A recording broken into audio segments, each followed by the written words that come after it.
ಈಗ ನಾನು cancer patients ಏನು ತಿನ್ನಬಾರ್ದು ಇದನ್ನು ಹೇಳ್ತೀನಿ. First of all cancer patients ಬೇಯಿಸಿದ ಆಹಾರ ತಿನ್ನಬಾರ್ದು.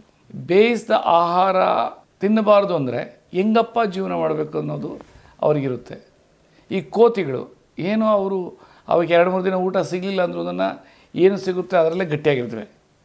ಯಾಕೆಂದರೆ ನಮ್ಮ ಶರೀರನ ಅಸಿಡಿಕ್ ನೇಚರಿಂದ ಆಲ್ಕಲೈನ್ ನೇಚರ್ ತರಬೇಕು. ಮತ್ತು ಯಾವುದು ಅನ್ನೋನ್ ಆರ್ಗನ್ಸು ಅಂಡರ್ ನರಿಷ್ ಆಗಿದೆ ಅದನ್ನು ನರಿಷ್ ಮಾಡಬೇಕು, ಅದು ಮೂಲ ಉದ್ದೇಶ. ಸೊ ಇದು ನಾನು ಪ್ರಾಕ್ಟೀಸ್ ಮಾಡಿದ್ದೀನಿ. ನಾನು ಅದು ಪ್ರಾಕ್ಟೀಸ್ ಮಾಡಿದಾಗ ಇಡೀ ನನ್ನ ಬಾಡಿನೇನೆ ತೆಳಗಾಗೋದು 22 ದಿನ ಮಾಡಿದ್ದೀನಿ. ಸೊ ಆದ್ದರಿಂದ ಏನು ತಲೆ ಕೆಡ್ಸ್ಕೊಳಕ್ಕೆ ಹೋಗ್ಬೇಡ್ರಿ. ರೋಗದಿಂದ ಮುಕ್ತಿ ಆಗಬೇಕಂದ್ರೆ ನೀವು ಇದನ್ನು ಫಾಲೋ ಮಾಡಬೇಕು. ಇವನ್ ಟಾಪ್ ಕ್ರಿಕೆಟರ್ ಮತ್ತು ಕೆಮಿಡಿಯನ್ ಆಮೇಲೆ politician recently Navjot Singh Sidhu uncooked diet ಯಾವ ರೀತಿ ತೊಗೊಂಡು ಅವರ ಮಿಸ್ಸಸ್ ಸರಿಯೋದ್ರು ಅಂತ ಹೇಳಿದ್ದಾರೆ. ಸೊ ಅದರ ಬಗ್ಗೆ ಹೇಳ್ತೀನಿ. ಫಸ್ಟು ಏನು ತಿನ್ನಬಾರ್ದು, ಒಂದು ಸ್ವೀಟ್ಸ್ ತಿನ್ನಬಾರ್ದು, ಆದರೆ ಡ್ರೈ ಫ್ರೂಟ್ಸ್ ತಿನ್ಬೋದು.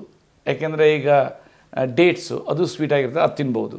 ಸೊ ಎರಡನೇದು ಕುಕ್ ಮಾಡೋದು ತಿನ್ನಲೇಬಾರ್ದು. ಮೂರನೇದು ಸಾಲ್ಟು 5 ಗ್ರಾಮ್ ಮೇಲೆ ತೊಗೊಳ್ಬಾರ್ದು.